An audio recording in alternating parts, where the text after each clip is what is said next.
Hello everyone, welcome to channel learn with ease. आज का topic है रिटायरमेंट ऑफ अ पार्टनर और हम सॉल्व करेंगे question number 19, chapter 5 T S Grewal की बुक से class 12 accounts. Online sessions, online classes के लिए आप मुझे स्क्रीन पर दिए गए नंबर पर व्हाट्सएप कर सकते हो अपना नाम और क्लास।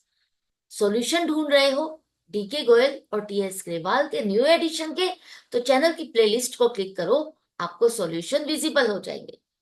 कम्युनिटी सेक्शन में एमसीक्यूज मिलेंगे क्विज की फॉर्मेट में, और एमसीक्यूज के सॉल्यूशन चाहते हो, एक्सप्लेनेशन चाहते हो, तो वो है शॉर्ट्स में। तो बहुत कुछ है चैनल पर, विजिट द चैनल। अच्छा लगे तो शेयर और सब्सक्राइब जरूर करना। तीन पार्टनर है, एम, एन और O. Profit sharing ratio 3:2:1। N यहां से रिटायर हो रहा है और उसके रिटायरमेंट पर गुडविल की वैल्यूएशन की गई जो कि 60,000 रुपीज है। एम और ओ, एन के जाने के बाद एम और ओ जो दो पार्टनर रह जाएंगे, उनकी प्रॉफिट शेयरिंग रेशियो क्या होगी? इक्वल। एन का शेयर ऑफ गुडविल क्या है, उसकी जर्नल एंट्री क्या बनेगी, यही आपको बतानी।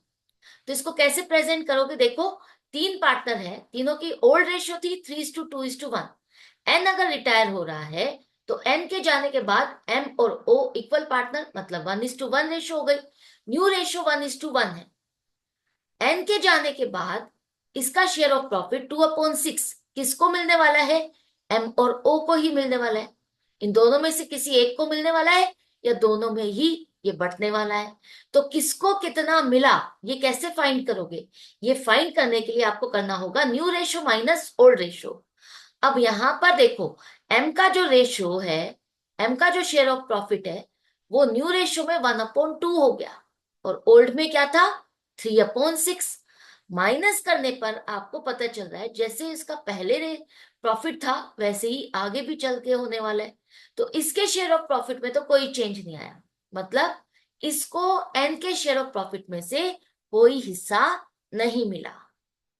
ओ का चेक करो। ओ का चेक करते हो तो new ratio minus old ratio करने पर उसका शेयर ऑफ प्रॉफिट बढ़ रहा है। कितना बढ़ा? 2/6। मतलब एन का शेयर ऑफ प्रॉफिट किसको मिला? ओ को मिला। चेक भी कर सकते हो, जितना इसका शेयर ऑफ प्रॉफिट बढ़ रहा है वो शेयर ऑफ प्रॉफिट पूरा का पूरा एन का है। तो पूरा का पूरा एन का शेयर ऑफ प्रॉफिट ओ को मिल रहा है। ओ ने सारा अपना शेयर ऑफ प्रॉफिट किसको ट्रांसफर किया? ओ को किया। अब जो गुडविल है 60,000, ये हमने वैल्यूएशन की, ये कौन सी वाली है? सेल्फ जनरेटेड वाली गुडविल, जिसको हम आज नहीं बांट सकते। कब बांट सकते हैं? फ्यूचर में, जब हम अपने बिजनेस को पूरा वाइंड अप करेंगे, फर्म को डिसॉल्व करेंगे, उस टाइम हम जब अपने बिजनेस को सेल करेंगे, उस टाइम आपको जो पैसा एक्स्ट्रा मिलता है वही गुडविल कहलाती है। और उस टाइम जितने भी पार्टनर्स होंगे उसमें वो गुडविल बटेगी। तो आज की डेट में आप इस गुडविल को रियलाइज नहीं कर रहे, क्योंकि आप बिजनेस को वाइंड अप नहीं कर रहे हो। यहां से सिर्फ और सिर्फ एक पार्टनर रिटायर हो रहा है, लेकिन इस गुडविल में आज की डेट में इसका भी हिस्सा बनता है।